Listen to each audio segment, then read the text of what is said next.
اب ان تمام اداروں کو لے لے جو الیکشن کو واچ کرنے کے لیے یہاں آئے تھے، جن کو بڑے ہوٹلوں میں ٹھہرایا گیا، انہوں نے بہت گہرائی کے ساتھ ہر چیز کا معائنہ کیا۔ جاتے وقت ان سب کا ایک ہی سٹیٹمنٹ تھا کہ یہ ایک شفاف الیکشن نہیں ہے، داندلی زدہ الیکشن ہے، آلودہ ترین الیکشن ہے۔ ٹھیک ہے، مجھے یہ بتائیں سر کہ آپ کی توقعات کیا تھی، محنت کیا تھی، یا آپ نے اب تک جو ظاہر اسسٹ کیا ہوگا، بہت کچھ آپ کے سامنے آیا ہوگا، تو جماعت اسلامی پورے پاکستان میں بالخصوص کراچی سمیت کہاں کھڑی تھی جس پر آپ یہ کہتے ہیں کہ یہ پاکستان کا بدترین الیکشن ہے؟ دیکھیے، تو صرف ہم نہیں کہتے ہیں، تمام سیاسی جماعتیں کہتے ہیں، حتیٰ کہ جو جیت گئے ہیں وہ بھی کہتے ہیں، اور ان کے چہروں پر بھی کوئی خوشی نہیں ہے۔ مبارکباد لینے بھی لوگ جاتے ہیں تو وہ لیتے نہیں ہیں۔ ایک جعلی الیکشن اور جعلی حکومت اس وقت بنتی نظر آ رہی ہے جو چلنے والی نہیں ہے۔ ہمارا یہی توقع تھا کہ اگر شفاف الیکشن ہو جائے تو ہمیں اتنے سیٹ ضرور ملتے کہ ہم اسمبلیوں میں ایک مؤثر کردار ادا کرتے، قوم کی ترجمانی کرتے اور قوم کے مسائل پر وہاں آواز اٹھاتے، اس لیے کہ اگر ہم حکومت نہ بھی بنا سکے تو اتنا ضرور مؤثر ہوتے کہ نظام کو چلانے میں اور ٹریک پہ ڈالنے میں اپنا مؤثر کردار ادا کرتے ہیں۔ کراچی کی سیٹ کے اوپر بڑی سوالات اٹھے ہیں، آپ کیا سمجھتے ہیں کراچی میں پاکستان پیپلز پارٹی اور متحدہ قومی موومنٹ کو کامیابی ملی ہے؟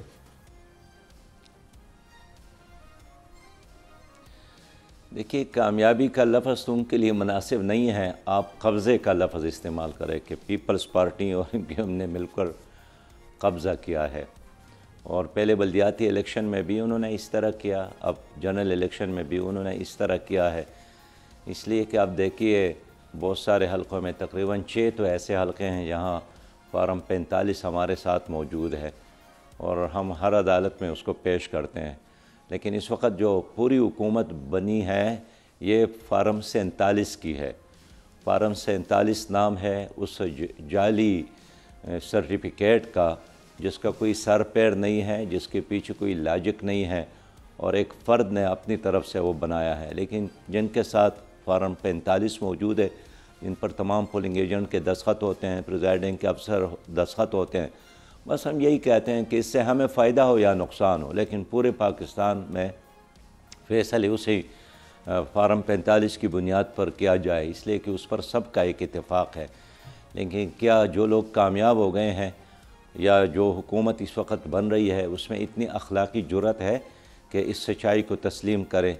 وہ چاہتے ہیں کہ بس سنی انسنی ہو جائے، رات گئی اور بات گئی، کہ مصداق اس الیکشن کو بھول جائے اور حکومت بنے اور وہ پرانے وارے نیارے کا دور دوبارہ میں آگے بات کروں گا، آگے حکومت کے اوپر بات کروں گا، آگے بات کروں گا۔ بہت ظلم ہوا۔ جی کراچی پہ پوچھنا تھا میں، آپ کہہ رہے ہیں کراچی پہ ظلم ہوا، کتنی سیٹیں ہیں سر؟ میں یہی عرض کرتا ہوں نا ڈاکٹر صاحب، کراچی میں بہت ظلم ہوا۔ 6 حلقے تو ایسے ہیں جو بالکل ہمارے سامنے ہے، جن کا ایک مکمل ڈاکومنٹ ہمارے سامنے ہے، اور انشاءاللہ تعالی وہ ہم الیکشن کمیشن میں بھی پیش کر رہے ہیں، سپریم کورٹ میں بھی پیش کر رہے ہیں، عوام میں بھی پیش کر رہے ہیں، اور کوئی بھی منصف ہو اس کے سامنے ہم وہ ڈاکومنٹ رکھتے ہیں کہ یہ تمہارے 6 حلقوں کی رزلٹ ہے، اور اس میں پہلا، دوسرا اور تیسرا بھی نہیں، 5ویں اور 6ٹھے نمبر کے 2-2 ہزار ووٹ لینے والے ایم کیو ایم کو اٹھایا گیا، اس کا اعلان کیا گیا، اس کو مسلط کیا گیا۔ یہ نہ کراچی کے لیے بہتر ہے، نہ ملک کے لیے بہتر ہے، نہ جمہوریت کے لیے بہتر ہے۔ ہم نے پہلے مرحلے میں اس کو مسترد کیا ہے اور اس حق کے اصول کے لیے ہم بھرپور جدوجہد کر رہے ہیں۔ ٹھیک، میں ایک سوال ضرور رکھوں گا سر، وہ اس کا جواب ضرور چاہیے، کہ یہ کلیم کیا جاتا ہے کہ جماعت اسلامی کو 2018 میں، 2013 میں، 2008 میں بھی کراچی سے کوئی پذیرائی نہیں ملی تھی، کوئی سیٹ نہیں ملی تھی۔ یہ جو کلیم کر رہے ہیں 2024 میں وہ غلط کر رہے ہیں، تو آپ اس کو کیسے جسٹیفائی کریں گے سر؟ دیکھیں، یہ غلط فارمولہ ہے کہ اگر 5 سال پہلے آپ کو کوئی ووٹ نہیں ملا ہے تو آپ کو اب بھی، پہلے بھی ملا تھا اور اب بھی ملا ہے، گزشتہ بلدیاتی الیکشن میں ملا ہے اور اب بھی ملا ہے۔ لیکن اگر یہ سب کچھ غلط ہے تو ہمارے ساتھ جو فارم 45 ہے ان پہ ایم کیو ایم کے پولنگ ایجنٹ کا دستخط بھی ہے، باقی پارٹیوں کے بھی ہے، اس لیے کہ اس فارم پہ تو سب کے دستخط ہوتے ہیں۔ تو پہلے مرحلے میں جو کامیابی ہمیں ملی تھی، مجھے افسوس ہے کہ بعد میں فارم 47 میں اس رزلٹ کو تبدیل کیا گیا، اور اس پر خود MQM والے بھی شرمندہ ہے، پیپلز پارٹی والے بھی شرمندہ ہے، اور میں حیران ہوں کہ ایک جعلی کامیابی کے نوٹیفیکیشن پر یہ کیسی اسمبلیوں میں جائیں گے، بیٹھیں گے اور حلف اٹھائیں گے۔ کیا ان کا کوئی ضمیر نہیں ہے؟ یہی لوگوں کی رائے ہے جو ہمیشہ ان کا پیچھا کرے گی، اور یہ ہضم نہیں کر سکیں گے، ان کا معدہ بھی خراب ہوگا، یہ الٹیاں کریں گے، اور اس کو انشاءاللہ ہم واپس لیں گے۔ اچھا سر، الیکشن آڈٹ کے لیے کہا جا رہا ہے، آپ کا اس کے بارے میں کیا خیال ہے؟ اور دوسرا یہ کہ اگر آڈٹ ہوتا بھی ہے اور یہی الیکشن کمیشن ہوا اور چیف الیکشن کمشنر ہوئے، تو کس قدر آپ کو امید ہے کہ یہ انصاف ہوگا آڈٹ میں؟ دیکھیے، 8 کو الیکشن ہوا، 9 کو رزلٹ آ گئے، 10 تاریخ کو میں نے پریس کانفرنس کی، اور اسی میں نے یہ مطالبہ کیا تھا کہ ان حالات میں اخلاقی جرات کا مظاہرہ کر کے الیکشن کمشنر کو استعفیٰ دینا چاہیے، اور ایک آزاد تحقیقاتی کمیشن قائم کرنا چاہیے جس میں تمام پارٹیوں کے نمائندگان شامل ہو۔ ہم آڈٹ کے بالکل حامی ہیں، اور جو جہاں پر جیتا ہے ان کو ان کا حق دیا جائے۔ یہاں پنجاب میں بھی بہت سارے ایسے حلقے ہیں جہاں جماعت نے بڑے اچھے ووٹ لیے ہیں، لیکن افسوس یہ ہے کہ جو فارم 45 جماعت کے ساتھ ہے ان کو بھی یہاں کنسیڈر نہیں کیا گیا، اور فارم 47 میں ہمارے ووٹ جو تھے وہ ظاہر نہیں کیے گئے ہیں۔ تو ہم تو ایک شفاف آڈٹ کے حق میں ہیں، یہ جتنا جلد ہو جائے اتنا ہی اس نظام کے حق میں، جمہوریت کے حق میں بہتر ہے۔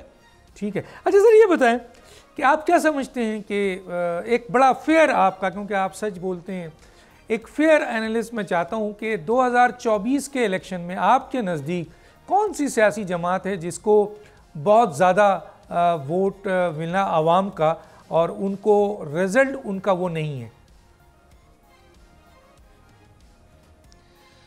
دیکھیے، آپ خود بھی جانتے ہیں کہ اس وقت جو بینیفیشری ہے اس داندھی زدہ الیکشن کا، وہ تو مسلم لیگ، پیپل پارٹی اور MQM ہے۔ باقی جتنی بھی جماعتیں ہیں ان کو ووٹ ملے بھی ہے، لیکن وہ ووٹ جو ہے چرائے گئے ہیں، رزلٹ تبدیل کیا گیا ہے۔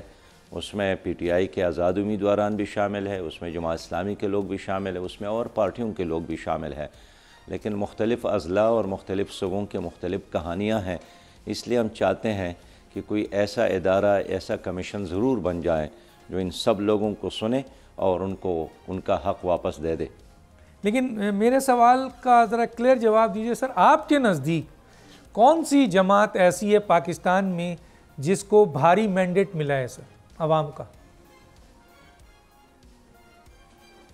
اس وقت تو کوئی بھی جماعت ایسا نہیں ہے جس کو بھاری مینڈیٹ ملا ہوں، ایک منقسم مینڈیٹ ہے، اور شاید ہمارے اسٹیبلشمنٹ کو یا ہمارے جو مقتدر حلقے ہیں ان کو ایسا ہی نظام پسند تھا یا پسند ہے کہ کوئی بھی ایک جماعت پورے ملک میں برسر اقتدار نہ ہو، اور اس کے نتیجے میں اب پاکستان چھوٹے چھوٹے جزیروں میں تقسیم ہو گیا، ایک صوبے میں ایک جماعت، دوسرے میں دوسرے، تیسرے میں تیسرے، اور چوتھے میں چوتھے۔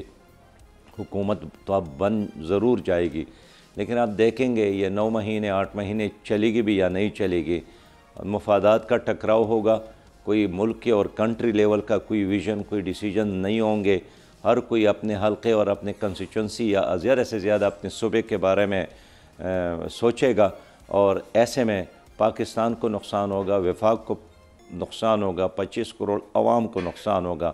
میں نہیں دیکھ رہا ہوں کہ یہ جو موجودہ حکومتیں بنی ہیں اس کے نتیجے میں پاکستان آگے بڑھے گا۔ یہ ٹھیک ہے، کچھ لوگ کمائیں گے، کچھ وزیر بنیں گے، مشیر بنیں گے، ماضی کی طرح ان کے پراپرٹیز میں، جائیدادوں میں، شوگر ملوں میں، کارخانوں میں اضافہ ہوگا۔ پاکستان غریب عوام کی قسمت میں وہی مہنگائی اور بے روزگاری جس میں اور بھی اضافہ ہوگا۔ اچھا سر، یہ بتائیں کہ آپ نے بتایا کہ جی جو بننے والی حکومت ہے ظاہر ہے ایک مخلوط حکومت بننے جا رہی ہے، اور اس کا آپ نے نقشہ تو کھینچ دیا ہے، لیکن یہاں پر سر اس 2024 کے الیکشن میں ہم نے دیکھا کہ دینی سیاسی جماعتیں جو ہیں ان کو بہت کم پذیرائی ملی پورے پاکستان میں۔ اس میں جماعت اسلامی بھی ہے، JUI جیسی جماعت ہے جس کی مین اسٹریٹ پاور آپ دونوں کی بہت ہے۔ پنجاب میں کہا جا رہا تھا کہ بہت اچھے آپ نے کام کیے ہیں. اسی طرح بلوچستان اور KPK میں JUI کا کام تھا, ادھر کراچی سندھ میں کام تھا. لیکن کیا وجوہات ہے کہ 2000 اس سے پہلے بھی دینی سیاسی جماعتوں کو پذیرائی کم ملتی تھی, لیکن 2024 میں تو بالکل ہی فارغ کر دیا گیا سر؟ دیکھیے, ایک تو ایک عالمی اسٹیبلشمنٹ کا وہ بھی ہے, ایک نقشہ موجود ہے, اور عالمی سطح پر جو اسٹیبلشمنٹ موجود ہے وہ کسی بھی اسلامی ملک میں اسلامی تحریک کو, اسلامی جماعتوں کو آگے آنے کے مخالف ہے. جہاں جیتا بھی ہے تو اس کو بالجبر وہاں حکومت ختم کی گئی. ابھی مصر میں ایک تحریک ہے, اس نے بہت بڑی کامیابی حاصل کی. الجزائر میں عباس مدنی نے بہت بڑی کامیابی حاصل کی, لیکن عوام کے فیصلے کو, مینڈیٹ کو پھر بھی تسلیم نہیں کیا گیا, وہاں حکومت ختم کی گئی. پاکستان تو سب سے زیادہ اہم جگہ ہے, اور یہ ایک ایٹمی پاور ہے, 25 کروڑ عوام ہے, اور وسائل سے ایک مالا مال پاکستان ہے. یہاں ضرور عالمی اسٹیبلشمنٹ کا اپنا ایک ایجنڈا موجود ہے, اور وہ کبھی بھی نہیں چاہیں گے کہ یہاں ایسی قوت ابھرے جو یہاں عوام کے صحیح ترجمانی کرے, یا اسلامی نظام حیات کے نفاذ کے حوالے سے ان کا ایک کلیئر ویژن ہو. اس لیے پاکستان میں جو کچھ ہوتا ہے ایسا نہیں ہے کہ عالمی اسٹیبلشمنٹ کے اس پر سایہ اور اثرات نہیں ہوتے ہیں. آپ نے دیکھا کس طرح الیکشن سے قبل یہاں امریکی سفیر متحرک تھا, کبھی الیکشن کمشنر سے ملتا تھا, کبھی IGP سے ملتا تھا, کبھی ادھر ادھر. آخر ایک سفیر کا الیکشن کمشنر سے ملنے کا کیا تک بنتا ہے؟ لیکن ظاہر امریکی مفادات ہے یہاں, وہ نہیں چاہتے ہیں کہ یہاں وہ قوتیں آ جائیں جو فلسطین کاس کے حامی ہوں, جو کشمیر کے آزادی کے حامی ہو, جو دنیا بھر میں ایک مسلم امہ کے علمبردار ہو. تو ہمارے راستے میں کوئی ایک رکاوٹ نہیں ہے, بے شمار رکاوٹیں ہیں, لیکن اس کے باوجود بھی اس الیکشن میں گزشتہ سے زیادہ ووٹ ہمیں ملے ہیں, لوگوں نے ہمیں پذیرائی دی ہے. یہ الگ بات ہے کہ ارینجمنٹ ایسا ہے کہ جس میں ہمارے لوگ اسمبلیوں تک نہیں پہنچ سکے. لیکن ڈاکٹر صاحب, ہم نے ہمت نہیں ہارا ہے, ہم میدان میں کھڑے ہیں. انشاءاللہ تعالی اسی جوش اور اسی جذبے کے ساتھ عوام کی خدمت بھی کریں گے اور عوام کی ترجمانی بھی کریں گے, اور پہلے سے زیادہ ہم آپ کو نظر آئیں گے انشاءاللہ. اچھا سر, یہ بتائیں کہ حکومت بننے جا رہی ہے. ہم نے PDM کی ایک حکومت دیکھی تھی جس میں 13 سیاسی جماعتیں تھیں, پاکستان پیپلز پارٹی بھی تھی اس میں, PMLN بھی تھی, اسی طرح کی کچھ حکومت تھی. لیکن اس دفعہ تھوڑا سا فرق ہے. کیا وجوہات ہے کہ پاکستان پیپلز پارٹی نے اہم آئینی عہدے تو لے لیے, لیکن وہ مرکزی حکومت میں PMLN کے ساتھ جانے کو تیار نہیں ہوئی؟ آپ اسے کیسے دیکھتے ہیں سر؟ دیکھیے, پیپل پارٹی بھی یہ سمجھتی ہے کہ حکومت چلنے والے نہیں ہے, اور 3-4 مہینوں میں آپ دیکھیں گے ابھی حکومت بنی بھی نہیں ہے, اور شہباز شریف نے اعلان کیا ہے کہ میں IMF کی طرف جاؤں گا اور قرضوں کے بغیر کوئی اور چارہ نہیں ہے. اب IMF کی طرف ہم 23 بار گئے ہیں, اور انہی کی وجہ سے ہماری معیشت تباہ ہو گئی ہے. قرضوں کی معیشت کبھی بھی ترقی نہیں کرتی, اور اس کے کہنے پر ٹیکسز لگیں گے, اس کے کہنے پر مہنگائی میں اور اضافہ ہوگا, اور اس کے کہنے پر ہم مزید ان کے اور غلام بنیں گے. اس لیے پیپل پارٹی شاید اسی کوشش میں ہے کہ اگر بدنامی ہو تو کسی اور کے حصے میں ہو, اور جو ایسے عہدے ہیں جس پر ان کے لیے رہنا, آئینی عہدے, اس کو پکڑنا, قبضے میں لینا وہ اہم سمجھتے ہیں. تو یہی وجہ ہے کہ جو جنگ ہے یہ کسی ویژن کا نہیں ہے یا ملک کا نہیں ہے, یہ مفادات کی لڑائی ہے, اور لوگ تماشا کر رہے ہیں کہ کون زیادہ مفادات حاصل کرنے میں کامیاب ہوتے ہیں. اس سے پاکستان کے عوام کو کوئی فائدہ نہیں ہوگا. پہلے دن سے یہ ایک ناکام ایکسرسائز ہے. پیپل پارٹی کی حکومت 1 بار نہیں, 2 بار نہیں, 4 بار 5 بار ہم نے دیکھا ہے. مسلم لیگ کو 1 2 3 4 بار نہیں, بار بار ہم نے دیکھا. یہ وہی پرانے لوگ ہیں اور اسی پرانے سٹیٹس کو کے فیسیلیٹیٹر ہے. اس لیے ان کے ہوتے ہوئے ملک میں نہ انقلاب آ سکتا ہے, نہ تبدیلی آ سکتی ہے, نہ خوشحالی آ سکتی ہے. یہ جس چیز کے اسپیشلائزڈ لوگ ہیں وہ وہی ہے جو آپ جانتے ہیں. کرپشن میں یہ اسپیشلائزیشن رکھتے ہیں, مفادات کے اصول میں اسپیشلائزیشن رکھتے ہیں, لیکن غریب ایز اٹ از اپنی جگہ پر ہی رہے گا, اور حالات بدتر ہونے کو ہے. میں اس لیے سمجھتا ہوں کہ کل ہمارا عقیدہ نظریہ یہی تھا اور آج بھی یہی ہے کہ جب تک اس ملک میں سول سپریمیسی نہ ہو، عدل اور انصاف کی حکمرانی نہ ہو، قانون اور آئین کی حکمرانی نہ ہو، دو خاندانوں کی بادشاہتوں سے ملک کبھی ترقی نہیں کرے گا۔ جی، ہماری گفتگو جاری ہے سراج الحق صاحب سے۔ ناظرین ایک چھوٹا سا بریک، پھر واپس آتے ہیں۔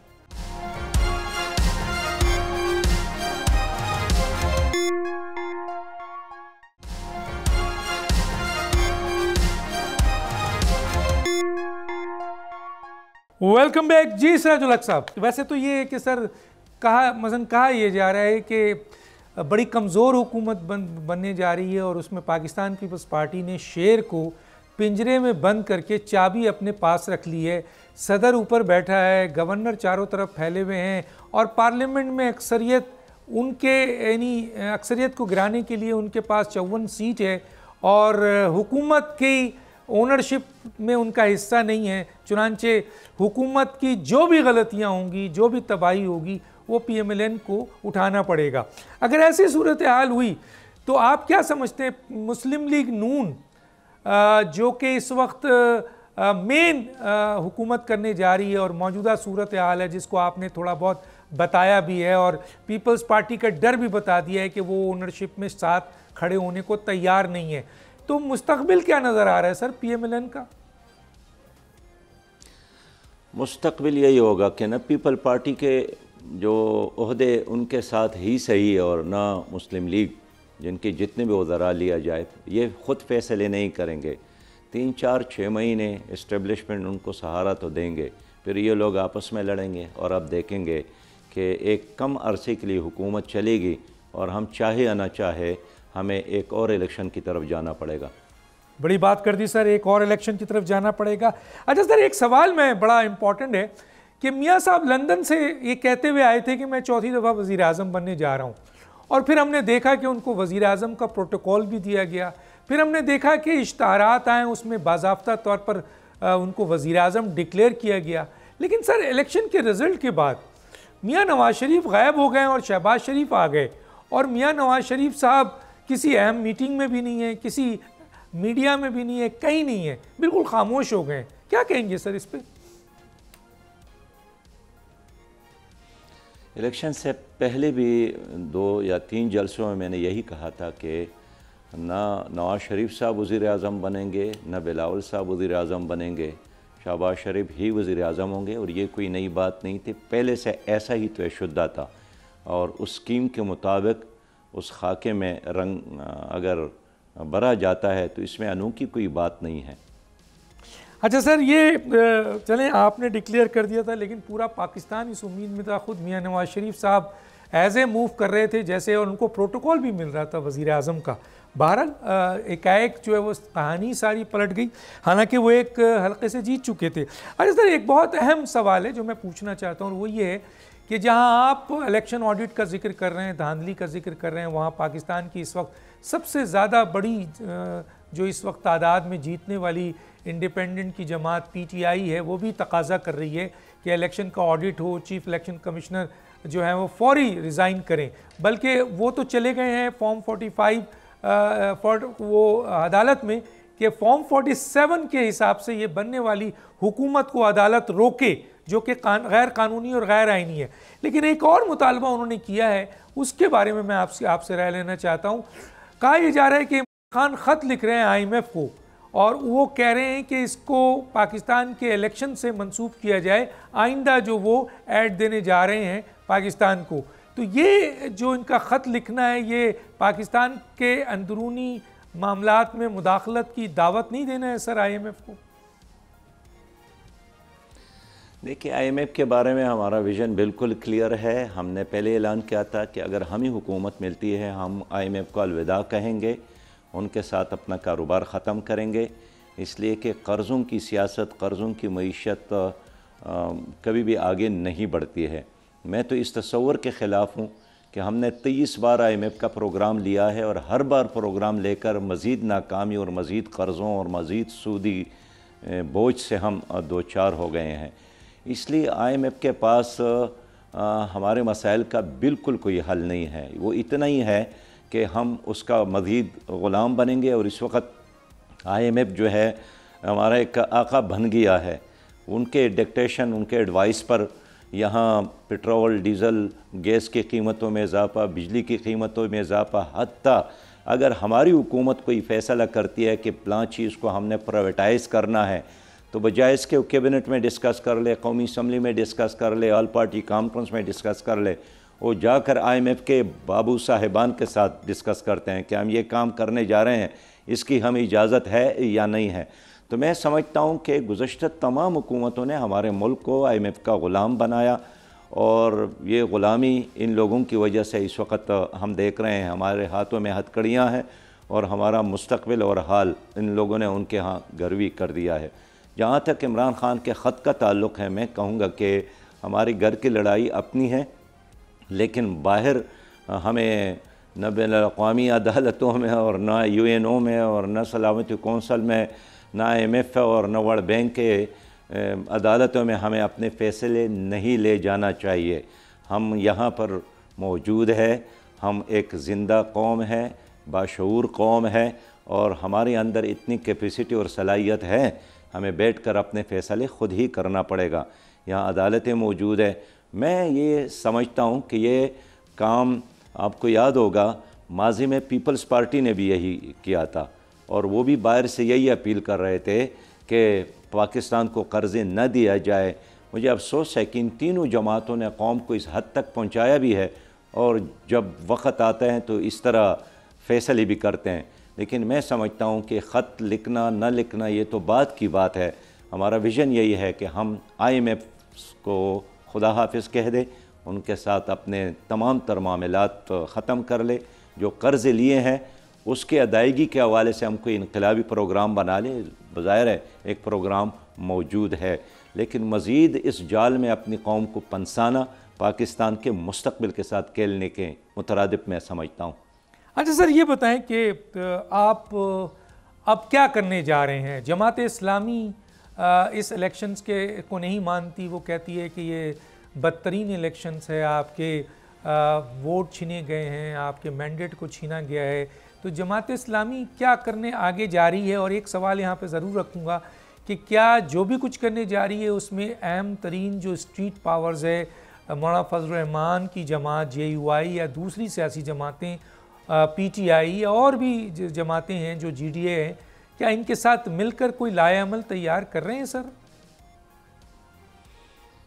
نہیں، یہ سارے لوگ تو اس نظام میں فیسیلیٹیٹر رہے ہیں. اس وقت اگر ملک پر قرضوں کے حمالیے موجود ہے اور ہماری قوم قرضوں میں جھکڑی ہوئی ہیں، تو یہ کسی ایک پارٹی کا کارنامہ نہیں ہے.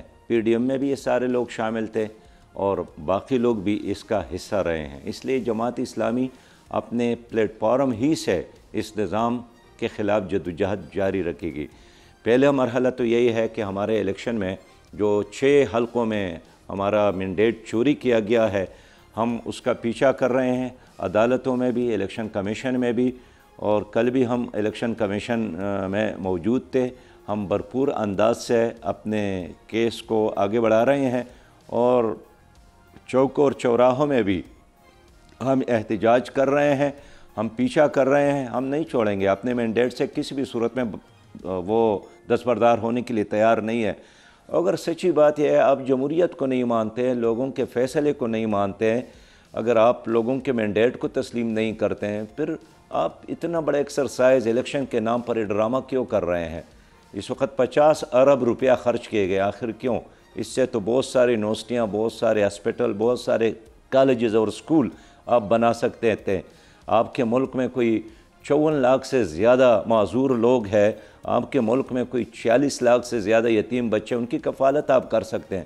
اگر آپ نے یہ رزلٹ ماننا ہی نہیں تھا اور یہ کھیل کھیلنا تھا جو اس وقت ہمارے سامنے ہے، پھر اتنی بڑی اماؤنٹ آپ نے اس ایکسرسائز پر نتھنگ پر کیوں خرچ کی؟ لیکن جماعت اسلامی اپنے حق سے دستبردار ہونے کے لیے تیار نہیں ہے. جن لوگوں نے ہمارا مینڈیٹ چوری کی ہے، ہمارے ہاتھ ہوں گے اور ان کے گریبان.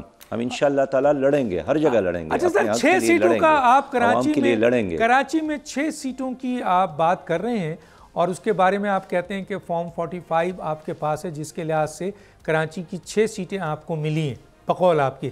میں یہاں معلوم کرنا چاہوں گا کہ کیونکہ یہاں سے 15 سیٹ ایم کیو ایم جیتی ہے اور تقریباً کوئی 7 سیٹ پیپلز پارٹی جیتی ہے، تو یہ جو 6 سیٹ ہیں یہ پیپلز پارٹی نے جیتی ہے آپ سے یا ایم کیو ایم نے جیتی ہے؟ ڈاکٹر صاحب یہ جو جیتنے کی بات آپ کرتے ہیں نا تو اس پہ میں حیران ہوتا ہوں. انہوں نے الیکشن جیتا نہیں ہے، ان کو دیے گئے ہیں. یہ تو 5 اور 6 نمبر پر ہے، ان کے اعلانات کیے گئے ہیں. یہ خود اپنے گھر میں تھے، مایوس بیٹھے تھے، پریشان بیٹھے تھے، ہار کو تسلیم کیا تھا، گھر گئے تھے، اپنے کیمپ کو اٹھا کر لے گئے تھے، اپنے دفاتر بند کیے گئے تھے کہ ان کو بھی ٹی وی اسکرین پر پتہ چلا کہ اچانک یہ لوگ جیت گئے اور انہوں نے اچھل کود شروع کی. اس لیے یہ اگر جیت جاتے تو ہم مبارکباد دیتے، لیکن یہ جیتے نہیں ہے، ان کو جتوایا دیا ہے. اس لیے ہم اس کا مقابلہ کریں گے اور مقابلہ کرنا جانتے بھی ہیں. ہم ڈرنے والے، بیکنے والے، جھکنے والے نہیں ہیں، پیچھے ہٹنے والے نہیں ہیں. انشاءاللہ ہم میدان میں ہیں اور ہم قومی اسمبلی میں نہیں بھی ہو آپ دیکھیں گے ہم پہلے سے زیادہ نظر آئیں گے. اچھا سر، میں نے جو سوال کیا تھا کہ 6 سیٹیں پیپلز پارٹی کی طرف نکلتی ہیں یا ایم کیو ایم کی طرف نکلتی ہیں جنہوں نے بقول آپ کے یہ چھینا ہے، یا دونوں نے چھینا ہے؟ ڈاکٹر صاحب میں پھر کہوں گا کہ یہ ایم کیو ایم کو دیے گئے ہیں، چونکہ ایم کیو ایم کو کوئی بھی سیٹ میرٹ کی بنیاد پر نہیں مل رہی تھی. باقی جو 10-15 ہے وہ بھی ان کے اپنے نہیں ہیں. کہیں انہوں نے جماعت اسلامی سے لے کر ان کو دیا، کہیں پی ٹی آئی سے لے کر ان کو دیا، کہیں اور ادھر ادھر سے. لیکن بہرحال ایک لحاظ سے ان کو فیسیلیٹیٹ کیا گیا اور ایک جعلی مینڈیٹ ان کے ہاتھ میں تما دیا گیا. لیکن یہ ہضم نہیں کر سکیں گے، میں آپ کو بتاتا ہوں، یہ ہضم نہیں کر سکتے. اچھا پنجاب میں کیا کہیں گے؟ پنجاب میں مینڈیٹ چھینا گیا کیونکہ آپ نے وہاں بڑا کام کیا، پی ٹی آئی کا وہاں بڑا اثر نظر آیا اور نوجوان ووٹرز نکلے، خواتین نکلیں. تو یہ بتائیے کہ پنجاب کی صورتحال پہ کیا کہیں گے؟ اس کا مین بینیفیشری کس کو بنایا گیا؟ پورے ملک میں یہی ہوا. اور جہاں ہم نے ہارا بھی ہے تو ہمارے ساتھ جو فارم 45 ہے کہیں وہ 15,000 کا ہے، لیکن وہاں اعلان کیا گیا 2, 3, 4, 5, 6 ہزار کا. تو میں حیران ہوں کہ اگر جو ہارے ہوئے لوگ ہیں ان کو تو کم از کم انصاف کی بنیاد پر اپنا ووٹ دے دے جن کو وہ لے گئے ہیں. لیکن چونکہ ان کا حساب کتاب ایسا ہی تھا کہ اس پارٹی کو اتنے دینے، اس پارٹی کو اتنے دینے اور اس کو کامیاب کرانا ہے. یہ الیکشن کے نام پر ایک بدترین مذاق اس قوم کے ساتھ کیا گیا. اور میں حیران ہوں کہ اگر آپ نے الیکشن اور جمہوریت سے لوگوں کو مایوس کیا، پھر لوگ کہاں جائیں گے؟ مایوس ہو جائیں گے، پھر لوگ دہشت گردی کی طرف جائیں گے. اللہ نہ کرے، مایوس آدمی کچھ بھی کر سکتا ہے. اس لیے قوم اور خاص کر نوجوانوں کو مایوس کرنا یہ اپنے قوم اور ملک کو تباہ کرنے کے مترادف میں سمجھتا ہوں. سر میں ایک دفعہ پھر سوال کروں گا کہ پنجاب کے اندر کیا سمجھتے ہیں کہ کس جماعت کو جتوایا گیا؟ آپ نے یہاں کراچی میں تو کہہ دیا ایم کیو ایم کو، تو پنجاب میں کس کو جتوایا گیا ہے سر؟ دوسری سیاسی جماعتوں سے سیٹ لے کے؟ محترم دیکھیے، پہلے سے طے تھا کہ ہم سندھ میں پیپل پارٹی کو لائیں گے، ہم یہاں پنجاب مسلم لیگ کے حوالے کریں گے، بلوچستان میں ایک ایسا معجون مرکب بنائیں گے، خیبر پختونخوا میں آزاد آئیں گے. اور اس طرح ایک نقشہ انہوں نے طے کیا تھا اور اس کے مطابق انہوں نے یہ سب کچھ جو ہے یہ سب کچھ آپ کے سامنے ہے. لیکن اس کا نقصان کس کو ہے؟ اس کا نقصان صرف اور صرف پاکستان کو ہے، عوام کو ہے، خاص کر عام آدمی کو ہے، جو غریب آدمی ہے، جو صبح محنت کرتا ہے، شام کو بچوں کو کھلاتا ہے. یہاں روزگار نہیں ہوگا، معیشت خراب ہوگی، مہنگائی میں اضافہ ہوگا، ٹیکسز میں اضافہ ہوں گے، انار کی بدامنی، غیر یقینی صورتحال کی وجہ سے پاکستان کی معیشت مزید بیٹھ جائے گی. کون ٹھیک کر سکتا ہے؟ صحیح بات یہ ہے کہ اس موجودہ ماحول میں کوئی روشنی نہیں ہے، لیکن اللہ تعالیٰ چاہے تو ملک ترقی کرے گا. لیکن ہم اپنی عوام سے بات کرنا چاہتے ہیں کہ کل بھی ہم یہی کہہ رہے تھے کہ ان لوگوں کو ایک بار نہیں بار بار آپ لوگوں نے آزمایا ہے. یہ لوگ اگر جتنا دیر زیادہ رہیں گے اتنا ہی ملک کو نقصان ہوگا. کل بھی حل اس لیکن عوام نے تو سر، عوام نے تو آپ کی بات بقول آپ کے ہمارے مسائل کا اسلامی نظام ہے. سراج الحق صاحب، بقول آپ کے عوام نے آپ کی بات سن لی تھی، عوام نے ان کو ووٹ نہیں دیا اور ان کو جتایا گیا ہے. کیا میں یہ صحیح سمجھوں سر؟ عوام نے تو اپنا حق ادا کیا. میں بالکل آپ سے یہی کہوں گا کہ کس کو کہاں جیتنا ہے یہ فیصلہ انہوں نے پہلے سے کیا تھا، اور کس نے ہارنا ہے یہ فیصلہ بھی پہلے سے کیا تھا، اور اس ڈیزائن کے مطابق نتائج آ گئے، اور جس کو پوری قوم مسترد کر رہی ہے، عدم اعتماد کا اظہار کر رہی ہے. اور ہماری قوم یہاں تو کیا، باہر سے جتنے لوگ آئے تھے وہ بھی آبزرور، وہ بھی دی ٹائم، اکانومسٹ، یورپی یونین، جتنے بھی جمہوری ممالک کے آزاد ادارے ہیں، سب مل کر ایک ہی بات کر رہے ہیں کہ افسوس ہے کہ پاکستان میں شفاف الیکشن نہیں ہوا. اچھا سر، یہ جس طرح ہم سننے میں آ رہا ہے، آپ بھی کہہ رہے ہیں اور بھی کہہ رہے ہیں کہ یہ جو بھی مخلوط حکومت بنی ہے، اور شہباز شریف صاحب وزیر اعظم ہیں، اور مرکز میں پی ایم ایل این ہے، پنجاب میں بھی تقریباً پی ایم ایل این آ گئی ہے، تو یہ دو اہم حکومتیں ہوتی ہیں ظاہر ہے سر. تو مرکز میں شہباز شریف اور ان کی ٹیم آ گئی ہے. اگر سر انہوں نے کارکردگی نہیں دکھائی تو پورا دنیا یہ کہہ رہا ہے کہ پھر تو پی ایم ایل این کا جو بھی اسٹرکچر ہے، جو بھی ان کی شناخت ہے، جو بھی ان کا مقام ہے، وہ بہت ڈیمیج کرے گا. لیکن میرا ایک کلو ہے سر، سوال ہے کہ اگر شہباز شریف اپنی اس ٹیم کے ذریعے پاکستان کو ترقی دے گئے، عوام کے مسائل حل کر گئے، معاشی مسئلہ حل کر گئے، تو کیا پی ایم ایل این پھر ایک دفعہ بڑی طاقت بن جائے گی سر؟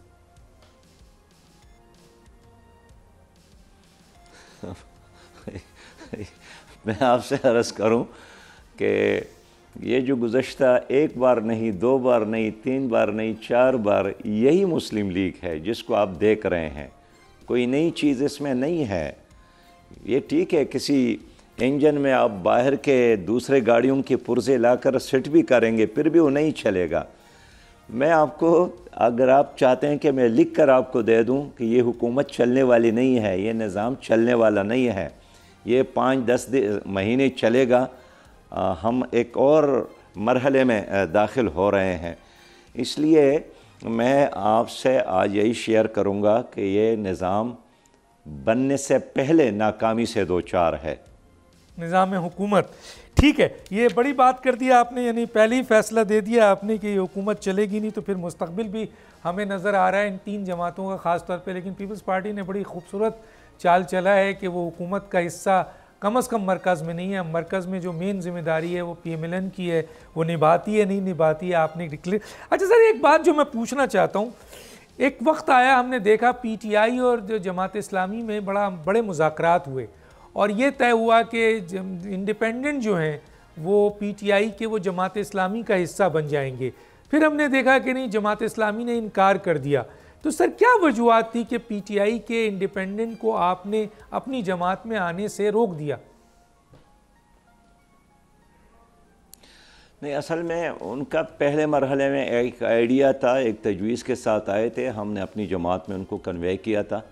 لیکن پھر انہوں نے اپنے اس تجویز کو خود ہی تبدیل کیا کہ مرکز میں ہم کسی اور کے ساتھ جانا چاہتے ہیں اور صوبے میں آپ کے ساتھ جانا چاہتے ہیں.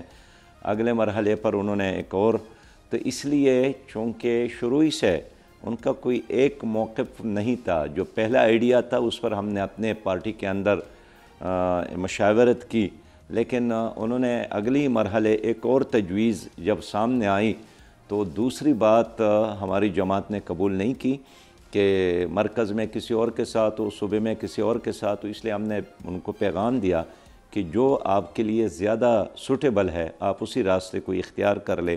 باقی دانلے کے خلاف ہمارا موقف ہے، آپ کا بھی موقف ہے، اس پر ہم بات کریں گے.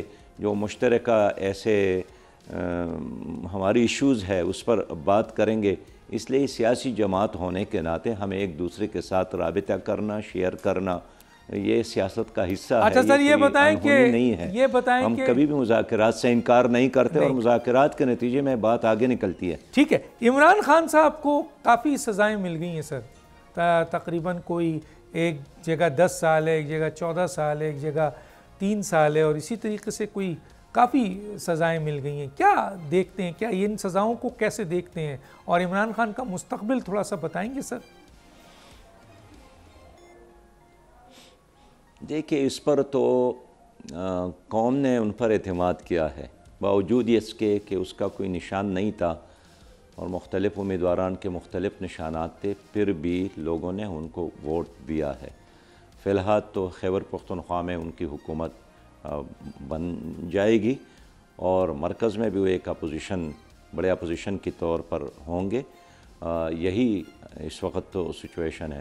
باقی ان کے سزائیں جو ہوئی ہیں، ان سزاؤں نے ان کو نقصان نہیں دیا، ان سزاؤں نے ان کو معاشرے میں مظلوم بنایا، ان سزاؤں کی وجہ سے لوگوں نے ان کو ووٹ دیا۔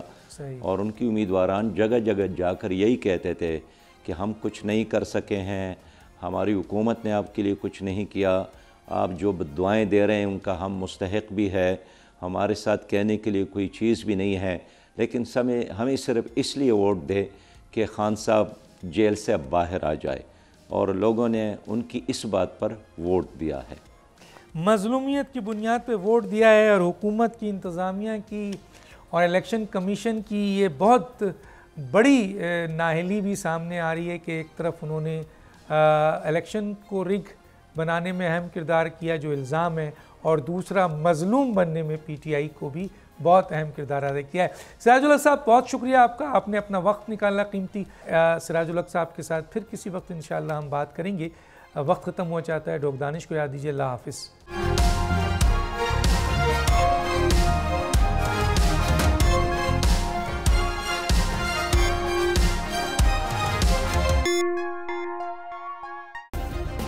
سبسکرائب کریں اور بیل دبائیں تاکہ کوئی خبر رہ نہ جائے۔